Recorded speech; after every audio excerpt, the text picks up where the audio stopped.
¿Qué onda, gente? Bienvenidos a www.2SPSP. Atención, estamos en una cuenta regresiva increíble para llegar a los 500 suscriptores y solo faltas tú. Si aún no formas parte de este escuadrón, el momento es ahora. Haz clic en el botón de suscribirse y únete a nuestra comunidad. Y la pregunta para nuestra próxima inmersión en la historia es: ¿qué batalla, táctica o secreto quieren desvelar? Deja tu sugerencia en los comentarios. Listo. Ahora sí, vamos al contenido de hoy sobre cómo las minas improvisadas en casas congeladas fueron decisivas para defender barrios enteros de los invasores. Empecemos. En un gélido 23 de agosto de 1942, el rugido ensordecedor de los cañones desgarró el silencio helado de las estepas rusas. No era solo el sonido de la guerra, era la sinfonía de la destrucción. El presagio de un evento que redefiniría la brutalidad humana. El aire, antes puro y cortante, ahora se llenaba con el olor metálico de pólvora y tierra removida, un aroma agridulce de muerte inminente. En los campos áridos circundantes, el polvo y el humo se mezclaban con la escarcha, creando una densa niebla que ocultaba el avance inexorable. Stalingrado, la ciudad industrial que se extendía a orillas del Volga, estaba a punto de convertirse en un altar de sacrificio, un infierno congelado donde la esperanza y la desesperación se enfrentarían en una danza macabra. Era el preludio de un infierno donde la ambición de un imperio chocaría con la resiliencia de un pueblo.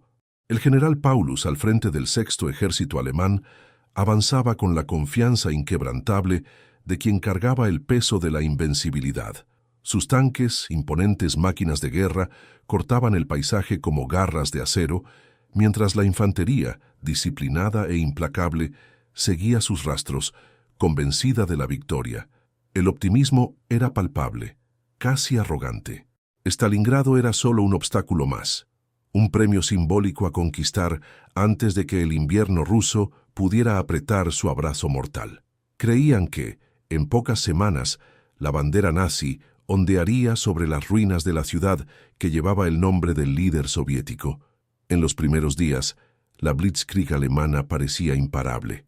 La velocidad y la ferocidad del ataque eran abrumadoras.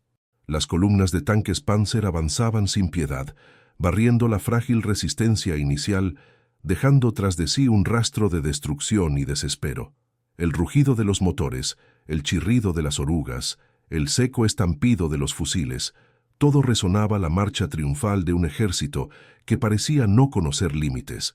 La Luftwaffe dominaba los cielos, arrojando bombas sobre la ciudad, transformando edificios en pilas de escombros y barriendo calles con ráfagas de ametralladora. El aire era un coro constante de explosiones, un sonido que se convirtió en la banda sonora de la muerte. Los soldados alemanes, con sus uniformes grises y semblantes endurecidos, saboreaban la victoria. Con cada avance, con cada barrio conquistado, la convicción de que Stalingrado caería rápidamente se solidificaba. Eran los señores de la guerra, y la ciudad parecía destinada a ser solo una joya más en la corona del Tercer Reich.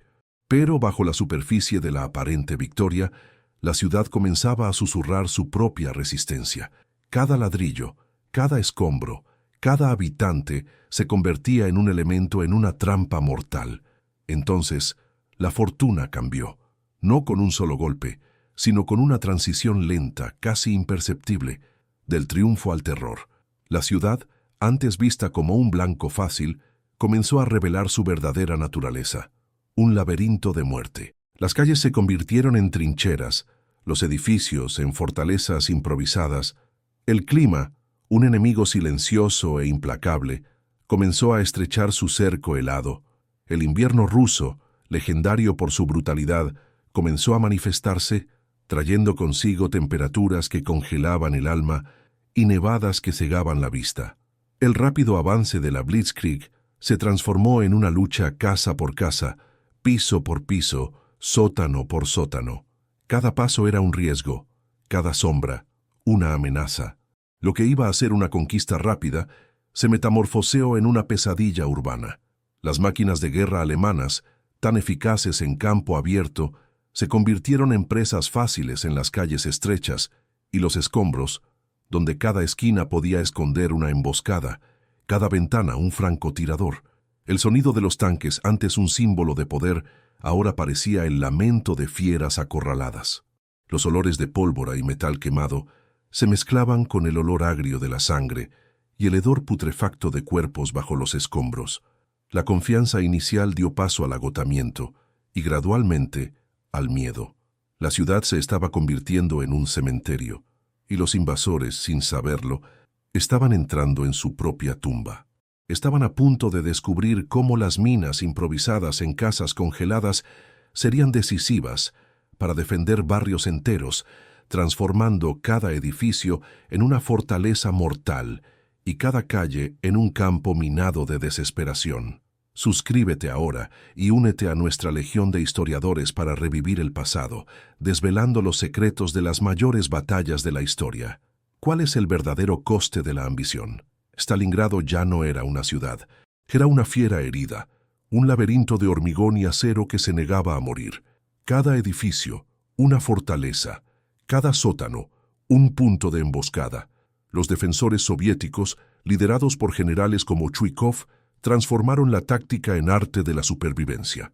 La guerra de movimiento, tan preciada por la Blitzkrieg, fue sustituida por una guerra de ratas, un combate brutal e íntimo, donde la distancia entre la vida y la muerte se medía en metros o incluso en centímetros.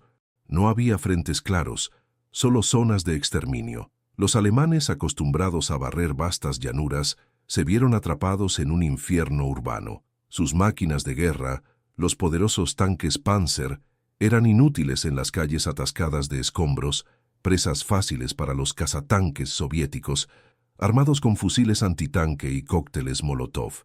El crepitar de las ametralladoras y el seco sonido de los fusiles se mezclaban con los gritos de dolor y el silbido agudo de las granadas.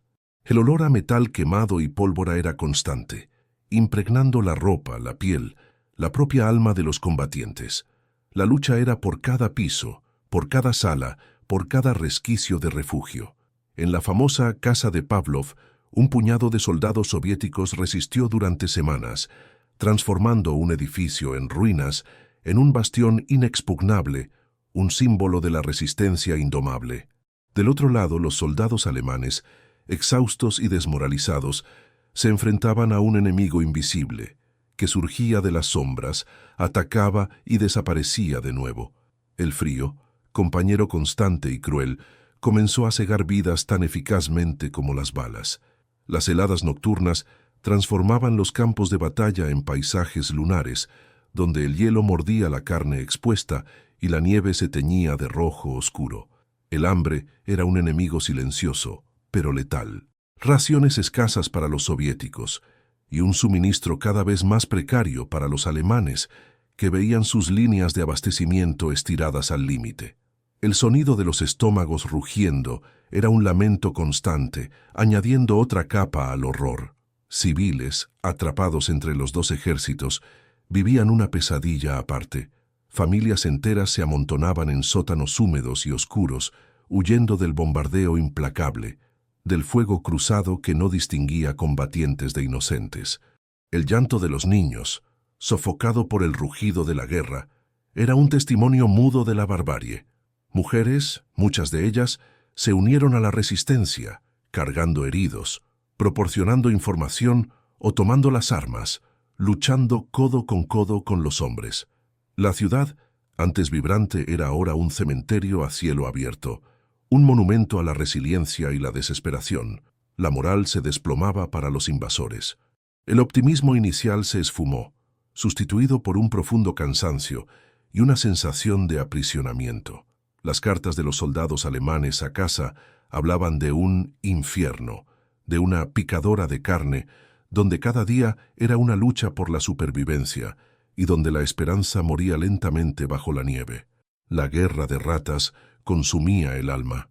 El general Paulus, en su cuartel general subterráneo, recibía informes cada vez más sombríos, mientras la promesa de refuerzos y suministros se convertía en un eco distante. Del lado soviético, la resistencia era alimentada no solo por el patriotismo, sino por una furia brutal y una determinación a no ceder ni un solo paso. El Volga, congelado, era la precaria línea de vida por donde llegaban refuerzos y suministros, desafiando la constante vigilancia aérea alemana. El aullido del viento en las ruinas, el crujido del hielo en el río, el sonido distante de las explosiones, todo contribuía a una atmósfera de terror y sacrificio. La ciudad sangraba, pero no caía. Stalingrado, la trampa mortal, estaba apretando su abrazo. El invierno, el aliado más fiel de Rusia, apenas comenzaba a mostrar su verdadero rostro, y con él, el cerco invisible empezaba a cerrarse alrededor del sexto ejército alemán. Estaban atrapados. Stalingrado ya no era una ciudad, era una fiera herida, un laberinto de hormigón y acero que se negaba a morir. Cada edificio una fortaleza, cada sótano un punto de emboscada. Los defensores soviéticos, liderados por generales como Chuikov, transformaron la táctica en arte de la supervivencia. La guerra de movimiento, tan preciada por la Blitzkrieg, fue sustituida por una guerra de ratas, un combate brutal e íntimo, donde la distancia entre la vida y la muerte se medía en metros o incluso en centímetros. No había frentes claros, solo zonas de exterminio. Los alemanes, acostumbrados a barrer vastas llanuras, se vieron atrapados en un infierno urbano. Sus máquinas de guerra, los poderosos tanques Panzer, eran inútiles en las calles atascadas de escombros, presas fáciles para los cazatanques soviéticos, armados con fusiles antitanque y cócteles Molotov. El crepitar de las ametralladoras y el seco sonido de los fusiles se mezclaban con los gritos de dolor y el silbido agudo de las granadas. El olor a metal quemado y pólvora era constante, impregnando la ropa, la piel, la propia alma de los combatientes. La lucha era por cada piso, por cada sala, por cada resquicio de refugio. En la famosa Casa de Pavlov, un puñado de soldados soviéticos resistió durante semanas, transformando un edificio en ruinas en un bastión inexpugnable, un símbolo de la resistencia indomable. Del otro lado, los soldados alemanes, exhaustos y desmoralizados, se enfrentaban a un enemigo invisible que surgía de las sombras, atacaba y desaparecía de nuevo. El frío, compañero constante y cruel, comenzó a cegar vidas tan eficazmente como las balas. Las heladas nocturnas transformaban los campos de batalla en paisajes lunares, donde el hielo mordía la carne expuesta y la nieve se teñía de rojo oscuro. El hambre era un enemigo silencioso, pero letal. Raciones escasas para los soviéticos y un suministro cada vez más precario para los alemanes, que veían sus líneas de abastecimiento estiradas al límite. El sonido de los estómagos rugiendo era un lamento constante, añadiendo otra capa al horror. Civiles, atrapados entre los dos ejércitos, vivían una pesadilla aparte. Familias enteras se amontonaban en sótanos húmedos y oscuros, huyendo del bombardeo implacable, del fuego cruzado que no distinguía combatientes de inocentes. El llanto de los niños, sofocado por el rugido de la guerra, era un testimonio mudo de la barbarie. Mujeres, muchas de ellas, se unieron a la resistencia, cargando heridos, proporcionando información o tomando las armas, luchando codo con los hombres. La ciudad, antes vibrante, era ahora un cementerio a cielo abierto, un monumento a la resiliencia y la desesperación. La moral se desplomaba para los invasores. El optimismo inicial se esfumó, sustituido por un profundo cansancio y una sensación de aprisionamiento. Las cartas de los soldados alemanes a casa hablaban de un infierno, de una picadora de carne, donde cada día era una lucha por la supervivencia y donde la esperanza moría lentamente bajo la nieve. La guerra de ratas consumía el alma. El general Paulus, en su cuartel general subterráneo, recibía informes cada vez más sombríos, mientras la promesa de refuerzos y suministros se convertía en un eco distante. Del lado soviético, la resistencia era alimentada no solo por el patriotismo, sino por una furia brutal y una determinación a no ceder ni un solo paso. El Volga congelado era la precaria línea de vida, por donde llegaban refuerzos y suministros, desafiando la constante vigilancia aérea alemana. El aullido del viento en las ruinas, el crujido del hielo en el río, el sonido distante de las explosiones, Todo contribuía a una atmósfera de terror y sacrificio. La ciudad sangraba, pero no caía. Stalingrado, la trampa mortal, estaba apretando su abrazo. El invierno, el aliado más fiel de Rusia, apenas comenzaba a mostrar su verdadero rostro, y con él, el cerco invisible empezaba a cerrarse alrededor del sexto ejército alemán. Estaban atrapados. Stalingrado se convirtió en un laberinto de muerte, donde cada ladrillo guardaba un secreto y cada sombra ocultaba una amenaza. Los defensores soviéticos, con una ingeniosidad desesperada, transformaron la propia destrucción de la ciudad en su mayor aliada. Edificios en ruinas fueron convertidos en fortalezas impenetrables, con paredes perforadas para crear puntos de tiro estratégico y sótanos interconectados por túneles improvisados, permitiendo movimientos secretos y ataques sorpresa. El paisaje urbano, antes un mapa claro, ahora era un rompecabezas mortal, donde las reglas de la guerra convencional no existían. Las minas improvisadas eran la columna vertebral de esta defensa infernal. Obuses de artillería enterrados, granadas camufladas con trampas de alambre invisibles, explosivos caseros escondidos bajo pilas de escombros. Cada calle, cada callejón, cada entrada de edificio se transformó en un campo minado. Estas trampas invisibles no solo cegaban vidas, sino que quebrantaban el espíritu de los invasores. El sonido de una explosión repentina, que venía de la nada, era un recordatorio constante de que la muerte podía surgir en cualquier momento, desde cualquier lugar. Barrios enteros como la fábrica de tractores o la colina Mamayev-Kurgan fueron defendidos centímetro a centímetro, no por grandes formaciones, sino por pequeños grupos de combatientes que conocían cada agujero, cada escondite, transformando cada ruina en una extensión de sí mismos. Esta guerra de ratas no era solo física, era una batalla psicológica brutal. Los alemanes, acostumbrados a la superioridad aérea y a la movilidad de sus tanques, se vieron obligados a un combate cuerpo a cuerpo, donde la línea de frente era fluida y el enemigo, un fantasma. El olor a muerte, dulzón y nauseabundo, planeaba sobre todo, mezclándose con el olor agrio del sudor, del miedo y de la pólvora. El frío cortante y la nieve incesante eran un enemigo tan implacable como los soviéticos, congelando heridas, paralizando máquinas y robando la poca esperanza que quedaba. La perspectiva cambió drásticamente. Para los soldados soviéticos, cada metro cuadrado defendido era una victoria, un acto de heroísmo contra un enemigo avasallador.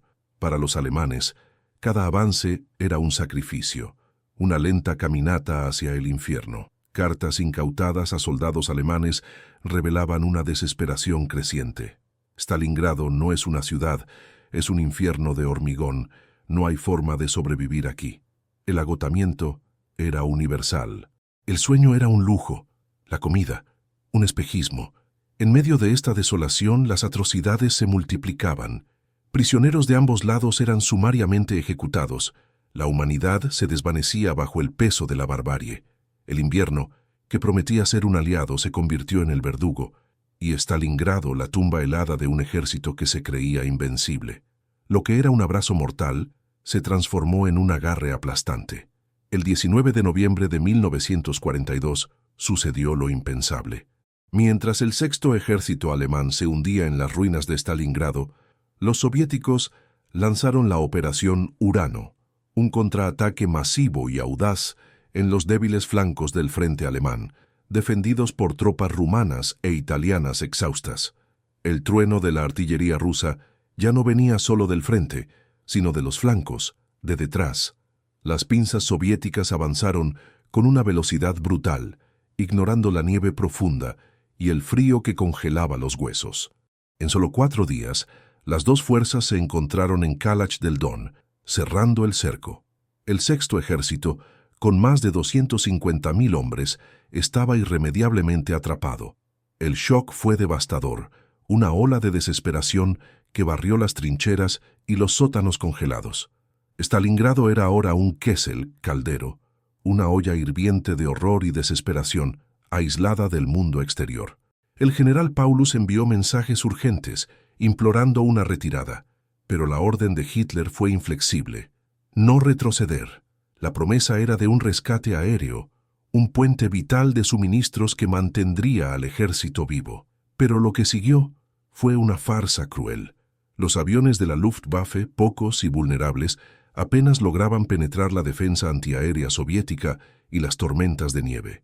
Cada vuelo era una ruleta rusa de vida o muerte. Los sonidos de los motores de los aviones, antes una señal de esperanza, se convirtieron en un lamento distante, un recordatorio de lo poco que se podía entregar. Se necesitaban diariamente toneladas de comida, munición y combustible. Solo llegaba una fracción, cayendo a menudo en territorio enemigo o simplemente desapareciendo en la vasta extensión helada. El cerco se apretó, y con él, la escasez se convirtió en el verdugo más implacable. El hambre mordía el estómago de los soldados, transformándolos en sombras de sí mismos.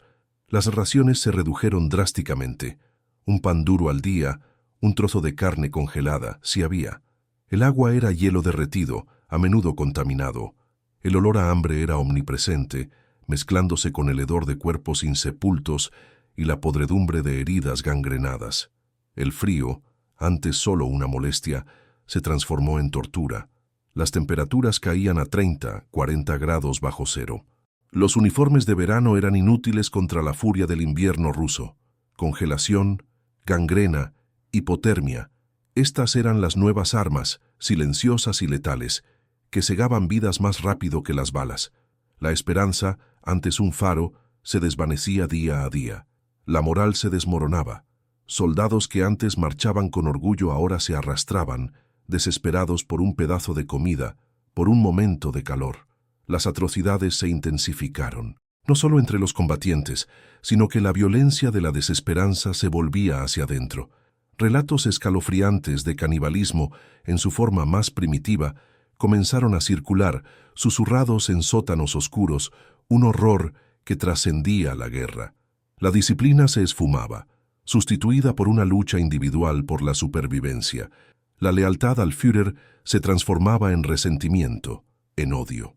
Mientras tanto, desde fuera de la bolsa, el general Erich von Manstein intentó una desesperada operación de socorro, la tormenta invernal, Wintergewitter. Sus tanques Panzer avanzaron a través de la nieve y el hielo, el rugido de sus motores, un eco distante de una promesa que nunca se cumpliría. A solo 48 kilómetros de Stalingrado, fueron detenidos, exhaustos y superados.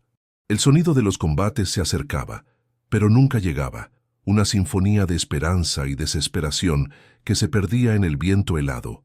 Los civiles, atrapados en el infierno de la ciudad, presenciaban el colapso de todo lo que conocían.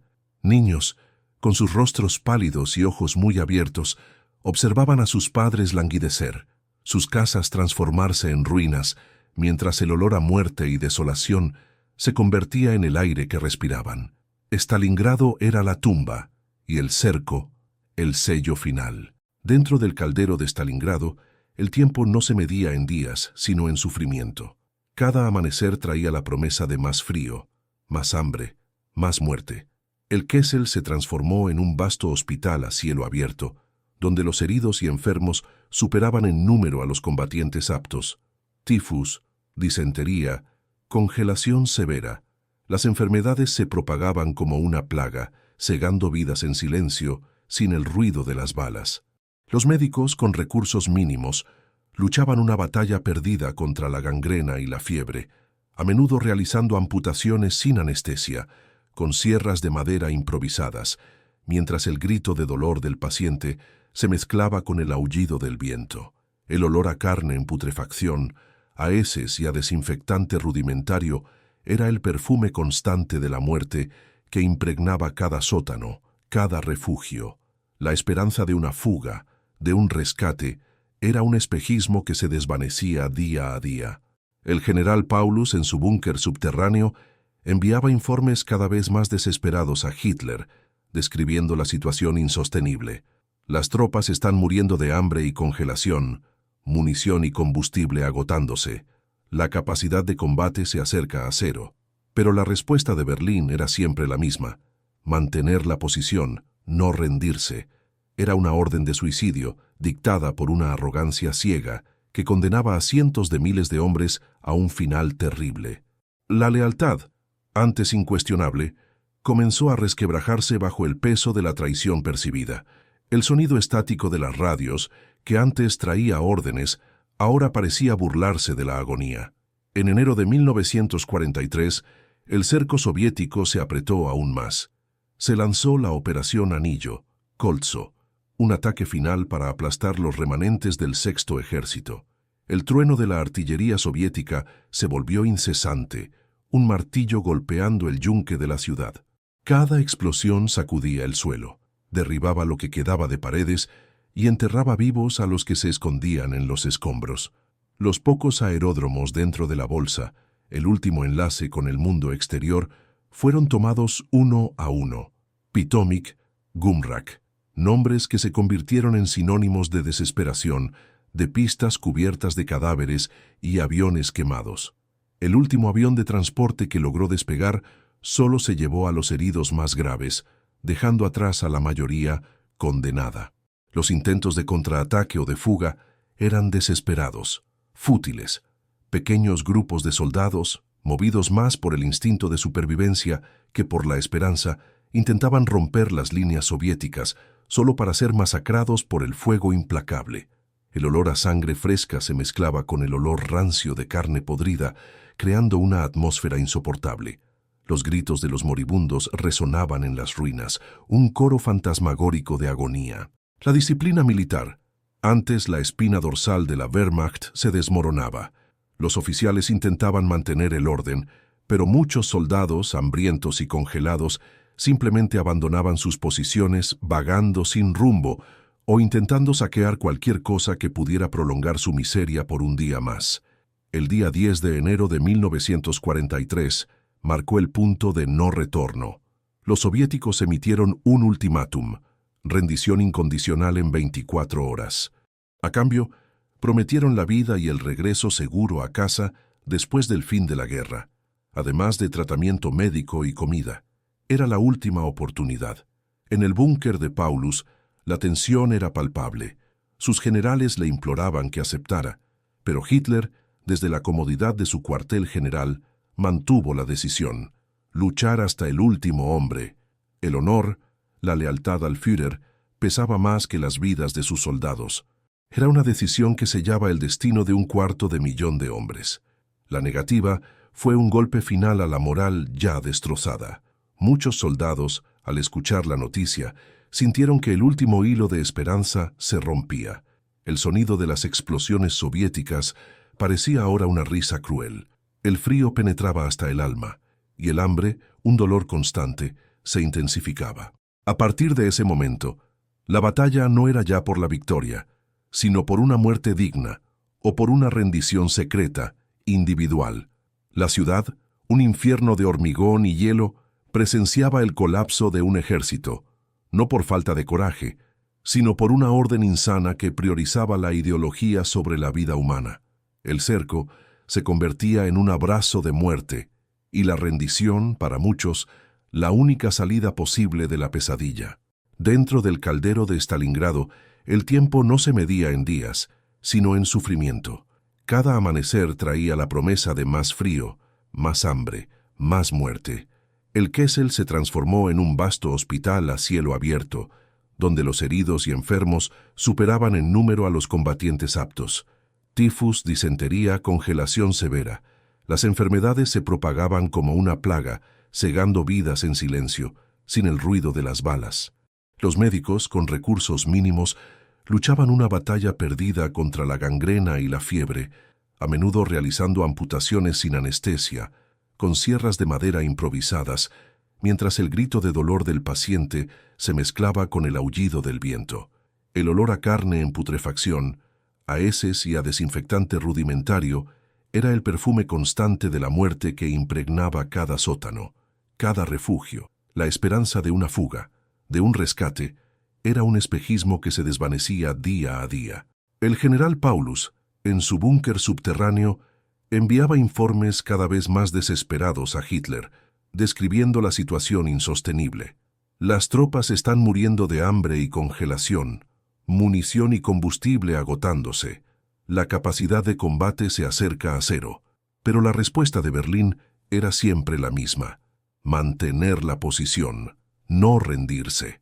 Era una orden de suicidio, dictada por una arrogancia ciega que condenaba a cientos de miles de hombres a un final terrible. La lealtad, antes incuestionable, comenzó a resquebrajarse bajo el peso de la traición percibida. El sonido estático de las radios, que antes traía órdenes, ahora parecía burlarse de la agonía. En enero de 1943, el cerco soviético se apretó aún más. Se lanzó la Operación Anillo, Koltso, un ataque final para aplastar los remanentes del Sexto Ejército. El trueno de la artillería soviética se volvió incesante, un martillo golpeando el yunque de la ciudad. Cada explosión sacudía el suelo, derribaba lo que quedaba de paredes y enterraba vivos a los que se escondían en los escombros. Los pocos aeródromos dentro de la bolsa, el último enlace con el mundo exterior, fueron tomados uno a uno. Pitomik, Gumrak, nombres que se convirtieron en sinónimos de desesperación, de pistas cubiertas de cadáveres y aviones quemados. El último avión de transporte que logró despegar solo se llevó a los heridos más graves, dejando atrás a la mayoría condenada. Los intentos de contraataque o de fuga eran desesperados, fútiles. Pequeños grupos de soldados, movidos más por el instinto de supervivencia que por la esperanza, intentaban romper las líneas soviéticas solo para ser masacrados por el fuego implacable. El olor a sangre fresca se mezclaba con el olor rancio de carne podrida, creando una atmósfera insoportable. Los gritos de los moribundos resonaban en las ruinas, un coro fantasmagórico de agonía. La disciplina militar, antes la espina dorsal de la Wehrmacht, se desmoronaba. Los oficiales intentaban mantener el orden, pero muchos soldados, hambrientos y congelados, simplemente abandonaban sus posiciones vagando sin rumbo o intentando saquear cualquier cosa que pudiera prolongar su miseria por un día más. El día 10 de enero de 1943 marcó el punto de no retorno. Los soviéticos emitieron un ultimátum: rendición incondicional en 24 horas. A cambio, prometieron la vida y el regreso seguro a casa después del fin de la guerra, además de tratamiento médico y comida. Era la última oportunidad. En el búnker de Paulus, la tensión era palpable. Sus generales le imploraban que aceptara, pero Hitler, desde la comodidad de su cuartel general, mantuvo la decisión: luchar hasta el último hombre. El honor, la lealtad al Führer, pesaba más que las vidas de sus soldados. Era una decisión que sellaba el destino de 250.000 de hombres. La negativa fue un golpe final a la moral ya destrozada. Muchos soldados, al escuchar la noticia, sintieron que el último hilo de esperanza se rompía. El sonido de las explosiones soviéticas parecía ahora una risa cruel. El frío penetraba hasta el alma, y el hambre, un dolor constante, se intensificaba. A partir de ese momento, la batalla no era ya por la victoria, sino por una muerte digna o por una rendición secreta, individual. La ciudad, un infierno de hormigón y hielo, presenciaba el colapso de un ejército, no por falta de coraje, sino por una orden insana que priorizaba la ideología sobre la vida humana. El cerco se convertía en un abrazo de muerte, y la rendición, para muchos, la única salida posible de la pesadilla. El ultimátum había expirado, y con él, cualquier vestigio de esperanza oficial. Lo que siguió fue el clímax brutal, la agonía final de un ejército condenado. La artillería soviética desató un infierno aún mayor, transformando Stalingrado en un paisaje lunar de cráteres y escombros humeantes. El aire estaba saturado con el olor agrio de nitrato, de metal retorcido y de carne quemada. Edificios enteros se derrumbaban con un estruendo ensordecedor, tragándose a los soldados que se escondían en sus sótanos. El sonido era un martillo implacable, golpeando el yunque de la resistencia alemana. La bolsa se dividió en dos. La parte norte, centrada en la fábrica de tractores, y la parte sur, donde Paulus mantenía su cuartel general. La comunicación entre ambas era prácticamente imposible, y cada una se enfrentaba a su propio apocalipsis. Los comandantes alemanes, muchos de ellos ajenos a las órdenes de Berlín, comenzaron a tomar decisiones desesperadas, buscando salvar lo que podían de sus hombres. Pequeños grupos intentaban huir, arrastrándose por la nieve y el hielo en dirección al Volga, esperando el milagro de una travesía, pero eran despiadadamente cazados por los soviéticos. Cuerpos congelados salpicaban el paisaje, testigos silenciosos de la futilidad de tales intentos. Dentro de los bolsillos cada vez más pequeños, el hambre, el frío y la enfermedad eran ahora los verdaderos generales. Soldados, reducidos a esqueletos andantes, se tambaleaban por las ruinas. Muchos simplemente caían en la nieve y esperaban la muerte, el agotamiento superando al miedo. El sonido de tos incesante, de gemidos bajos, de oraciones susurradas en diferentes idiomas, llenaba los refugios improvisados. La dignidad humana se esfumaba, sustituida por el salvajismo de la supervivencia. Relatos de soldados comiendo su propia carne, o pedazos de cuero de botas, o incluso los pocos caballos que aún resistían, se hicieron comunes. El 30 de enero, el 10º aniversario del ascenso de Hitler al poder, llegó un mensaje al búnker de Paulus. Había sido ascendido a mariscal de campo. Era un mensaje cruel, un gesto vacío de honor que conllevaba una instrucción implícita. Ningún mariscal de campo alemán se había rendido jamás. Hitler esperaba que Paulus se suicidara, convirtiéndose en un mártir. Pero Paulus, un hombre que había presenciado la desintegración de su ejército y la locura de una guerra sin fin, no lo haría. Se negó a darle a Hitler la satisfacción de una muerte teatral. Su decisión, tomada en medio del caos y la destrucción, fue un acto final de resistencia personal contra la megalomanía de su Führer. Al día siguiente, 31 de enero de 1943, el general Paulus, en su cuartel general subterráneo bajo los grandes almacenes Univermag, envió su último mensaje de radio, informando a Berlín que la rendición era inevitable. Poco después, las tropas soviéticas rompieron las últimas defensas y capturaron el búnker. Paulus, junto con su equipo, fue hecho prisionero. No hubo una rendición formal de todo el Sexto Ejército a la vez. Fue un proceso gradual, fragmentado, de desesperación individual y colectiva. Miles de soldados, hambrientos, congelados y sin munición, emergieron de los escombros, levantando las manos, tirando sus armas oxidadas. El sonido de la rendición no fue un rugido, sino un lamento, un pesado silencio que cayó sobre las ruinas, salpicado solo por el aullido del viento y los sollozos de hombres rotos. La vida había vencido la orden de muerte. La rendición de Paulus no fue el fin de la lucha, sino un hito simbólico, un reconocimiento de que el infierno de Stalingrado había finalmente engullido a uno de los ejércitos más poderosos de la historia. El coste humano era incalculable. Cientos de miles de muertos, heridos y ahora prisioneros de guerra que se enfrentarían a un destino tan incierto como la propia batalla. La rendición no trajo el fin del sufrimiento, sino el inicio de un nuevo infierno para los supervivientes. De los más de 250.000 hombres del Sexto Ejército alemán que entraron en el cerco, alrededor de 91.000 fueron hechos prisioneros. Pero el viaje hacia la libertad estaba lejos de empezar. El destino les esperaba en la vasta extensión helada de la Unión Soviética. La marcha forzada hacia los campos de prisioneros era una extensión de la propia batalla, una prueba de resistencia que pocos lograrían superar. Los soldados, ya al borde del agotamiento físico y mental, fueron sometidos a condiciones brutales. El hambre y el frío que los habían torturado en la bolsa continuaron siendo sus verdugos. Muchos caían muertos al borde del camino, sus cuerpos rápidamente tragados por la nieve, sin un último adiós, sin una sepultura digna. El olor de la muerte los seguía, mezclado con el hedor de enfermedad y desesperación. Tifus, disentería, escorbuto. Las plagas se propagaban en los convoyes de prisioneros, cegando vidas en masa. Las condiciones sanitarias eran inexistentes, la comida escasa y de pésima calidad.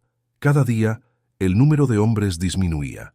Las miradas vacías de los prisioneros reflejaban no solo el dolor físico, sino el profundo trauma psicológico de haber sobrevivido a un infierno solo para entrar en otro. Eran fantasmas, sombras de hombres que un día marcharon con la arrogancia de la victoria. La promesa soviética de tratamiento y regreso seguro a menudo se mostraba un espejismo o una esperanza demasiado lejana para muchos. De los 91.000 prisioneros capturados en Stalingrado, menos de 6.000 regresarían a casa, muchos de ellos más de una década después, a mediados de los años 50. La mayoría sucumbió a las enfermedades, el hambre, el trabajo forzado y el riguroso clima soviético. Sus historias, cuando se contaban, eran susurradas, cargadas de un silencio pesado y de la culpa de los supervivientes. Stalingrado se convirtió en una cicatriz indeleble en el alma de una generación, no solo para los alemanes, sino para todos los involucrados. La lección era clara: la arrogancia militar, el desprecio por la vida humana y la creencia en la invencibilidad podían llevar a la más completa y devastadora aniquilación. La batalla de Stalingrado fue la tumba de un imperio y el nacimiento de una nueva realidad. Mientras la Wehrmacht lamía sus heridas, el mundo observaba, atónito. La caída del Sexto Ejército fue más que una derrota militar. Fue un golpe psicológico y simbólico de proporciones épicas. La propaganda nazi, antes tan poderosa, fue silenciada por la verdad brutal. El mito de la invencibilidad alemana se hizo añicos en las ruinas congeladas del Volga. La iniciativa estratégica en el frente oriental pasó irrevocablemente a manos soviéticas. Stalingrado no fue solo una batalla, fue el punto de inflexión, el momento en que la marea de la Segunda Guerra Mundial comenzó a cambiar, lentamente, pero con una fuerza innegable. El eje nunca más recuperaría el ímpetu, y la marcha inexorable hacia Berlín había comenzado. La ciudad de Stalingrado, ahora un vasto cementerio de hormigón y acero, era el testimonio silencioso de la barbarie.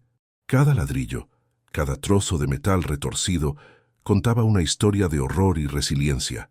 El olor a muerte y destrucción planeaba en el aire, pero bajo las cenizas pulsaba el espíritu indomable de su pueblo.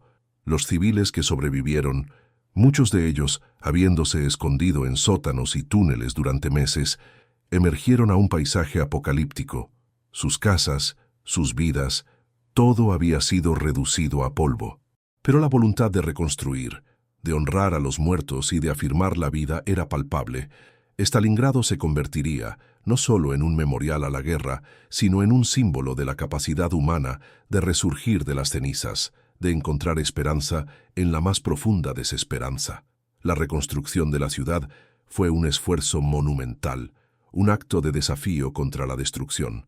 Mujeres, niños, ancianos, todos contribuyeron a levantar las ruinas, ladrillo a ladrillo. La memoria de quienes defendieron la ciudad con sus vidas se convirtió en la fundación para el futuro.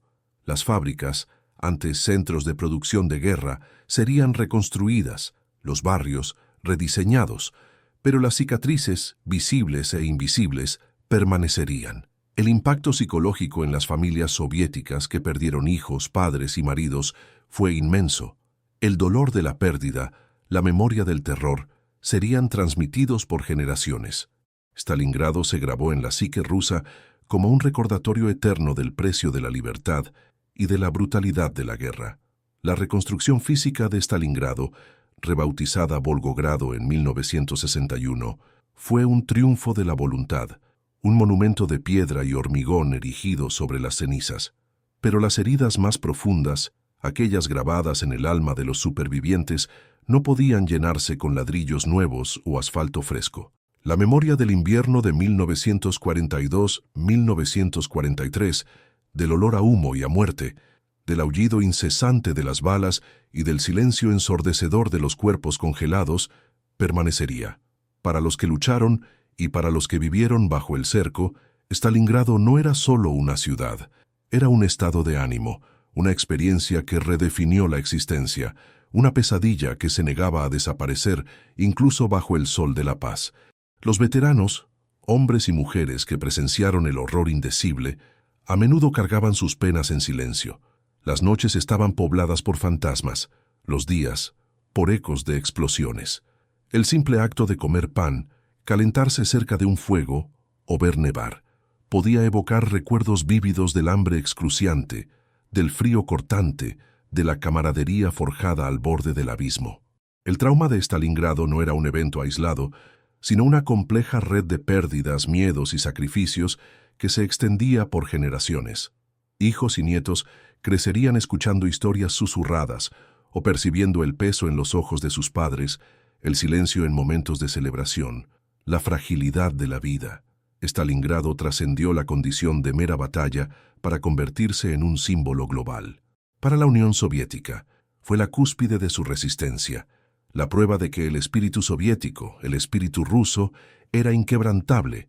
El sacrificio de Stalingrado fue inmortalizado en canciones, poemas, películas y monumentos colosales, como el Mamayev Kurgan, donde la imponente estatua La Madre Patria Llama se alza, recordando a todos el precio de la victoria.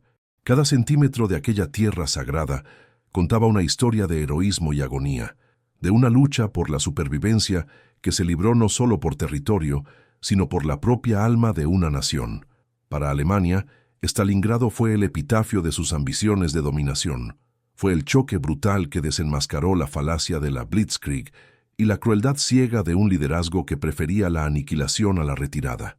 La derrota en Stalingrado no fue solo militar, fue moral. Expuso la fragilidad de una ideología basada en la superioridad racial y en la conquista despiadada. La imagen de los prisioneros alemanes, hambrientos y derrotados, marchando por las calles destruidas, atormentaría la conciencia alemana durante décadas, un recordatorio vívido de la catástrofe que la guerra total podía infligir. El infierno congelado del Volga se convirtió en un nombre susurrado, un tabú, una sombría advertencia. Las lecciones de Stalingrado resuenan hasta hoy, un eco sombrío en nuestro mundo. Nos enseñó sobre la futilidad de la guerra, cuando la ambición supera a la razón, sobre la capacidad humana de soportar lo insoportable y sobre el coste incalculable de la violencia.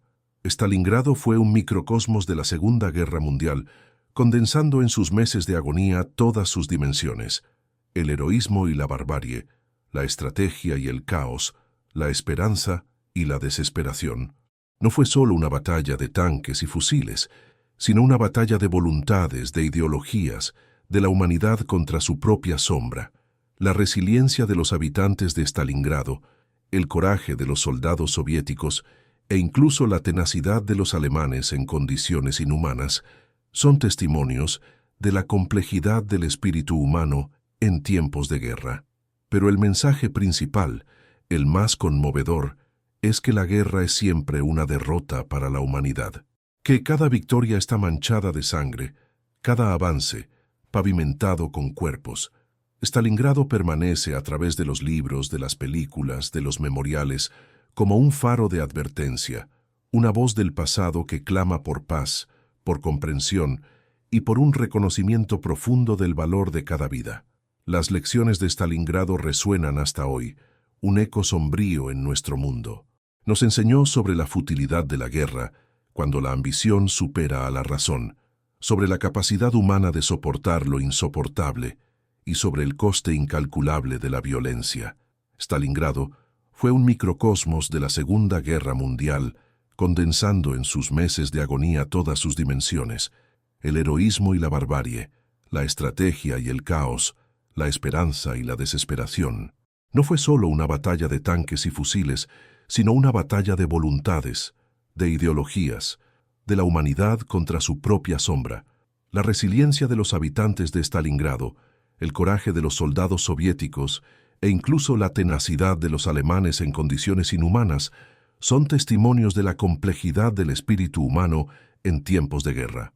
Pero el mensaje principal, el más conmovedor, es que la guerra es siempre una derrota para la humanidad, que cada victoria está manchada de sangre, cada avance pavimentado con cuerpos.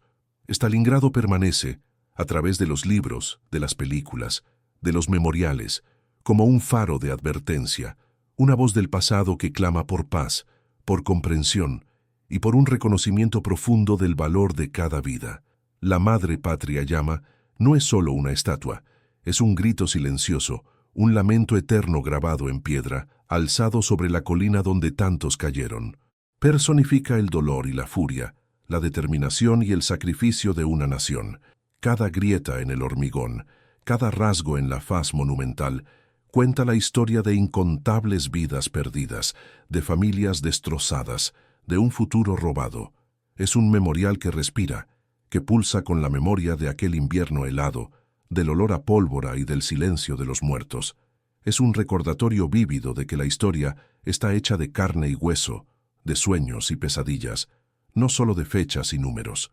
La memoria de Stalingrado se mantiene viva no solo en monumentos grandiosos, sino en las historias susurradas por los abuelos, en los libros de historia que intentan desvelar la complejidad de aquel infierno, y en las cicatrices que aún marcan el paisaje y el alma. Son las cartas encontradas en bolsillos de uniformes congelados, las fotografías amarillentas de jóvenes que nunca regresaron, los diarios de civiles que registraron el hambre y el miedo. Cada uno de estos fragmentos es una pieza del mosaico de la tragedia, un testimonio personal del coste humano de la ideología y de la guerra total. Nos obligan a mirar hacia atrás, no con nostalgia, sino con la sobriedad de quien entiende que el pasado es un espejo para el presente. El legado de Stalingrado es multifacético, complejo y a veces contradictorio. Es un cuento de heroísmo incuestionable y de brutalidad indescriptible, de sacrificio altruista y de desesperación egoísta, de tácticas militares geniales y de errores catastróficos. Pero sobre todo, es una historia sobre la resiliencia inquebrantable del espíritu humano, la capacidad de soportar el frío extremo, el hambre excruciante, el bombardeo incesante, y aún así encontrar la fuerza para luchar, para resistir, para sobrevivir. Esa resiliencia forjada en el calor de la batalla y en el frío del invierno es un testimonio de la terquedad de la vida frente a la muerte. Para las generaciones posguerra, Stalingrado se convirtió en un punto de referencia, un barómetro moral. Cuestiona la retórica fácil de la gloria militar y expone la nuda y cruel realidad del conflicto. En los pasillos de la política internacional, la sombra de Stalingrado y de otras batallas igualmente devastadoras se cierne como una advertencia. El peligro de subestimar a un enemigo, de sobreestimar la propia fuerza, de ignorar las consecuencias humanas de decisiones tomadas en despachos distantes. El olor a pólvora y el grito de los moribundos, aunque distantes en el tiempo, aún resuenan, recordándonos que el precio de la paz es la vigilancia constante y la memoria inquebrantable. Lo que Stalingrado nos enseña es que la guerra no es un juego de ajedrez, donde las piezas se mueven y se sacrifican por un objetivo mayor. Es la aniquilación de la individualidad, la destrucción de futuros, la mutilación de almas. A cada nueva generación, la historia de Stalingrado debe ser recontada, no para glorificar la violencia, sino para comprenderla, para desmantelar sus mecanismos y para honrar a aquellos que fueron sus víctimas. Es un imperativo moral, una deuda con los muertos y un regalo para los vivos. El olor a sangre en la nieve, el sonido de los gritos y el frío cortante son recordatorios sensoriales de una verdad universal. La guerra es el fracaso de la humanidad en su forma más brutal, y la memoria, nuestra última defensa contra el olvido y la repetición. Stalingrado, ahora Volgogrado, vive, pero la ciudad que renació de las cenizas lleva en su suelo, en sus monumentos y en la memoria de su gente, los ecos de un infierno congelado. El olor a pólvora y sangre se disipó hace mucho tiempo, sustituido por el aroma de tierra húmeda y flores, pero el fantasma de la batalla permanece, un guardián silencioso de las lecciones más duras de la humanidad. Cada calle, cada plaza, cada árbol plantado es un acto de desafío contra el olvido, una afirmación de la vida sobre la muerte que un día reinó soberana. La historia de Stalingrado es la historia de la capacidad humana de destruir, sí, pero también de reconstruir, de resistir y de, por fin, encontrar la paz, aunque marcada por cicatrices indelebles. No podemos darnos el lujo de olvidar. Olvidar Stalingrado es ignorar los gritos de los hambrientos, la desesperación de los sitiados, el coraje de los defensores y la arrogancia de los invasores. Es borrar la memoria de millones de vidas afectadas por una guerra que se negó a ser contenida. La batalla del Volga no fue solo un enfrentamiento militar, fue un choque de ideologías, una prueba de resistencia, un espejo implacable de la naturaleza humana en su peor y, paradójicamente, en su mejor momento. Nos recuerda que la paz no es un estado natural, sino una conquista diaria, un esfuerzo continuo por entender, por perdonar y por evitar los abismos de la intolerancia y la violencia que casi consumieron el mundo. Stalingrado es más que una batalla, es un símbolo de la brutalidad de la guerra, de la valentía indomable y de la resiliencia humana. Cada ruina, aunque ahora invisible bajo el asfalto, es un grito contra la guerra.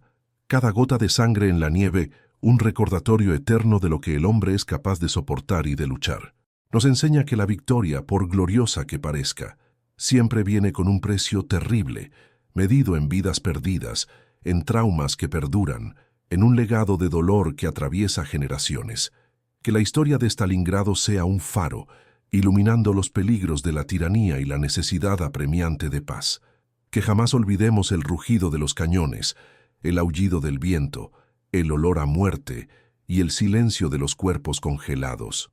Que la memoria de quienes cayeron en Stalingrado nos inspire a construir un futuro donde tales horrores nunca más se repitan. Dale a me gusta, comparte y suscríbete para más historias épicas de la historia. ¿Qué batalla quieres ver a continuación? Deja tu comentario y únete a nuestro viaje por el pasado.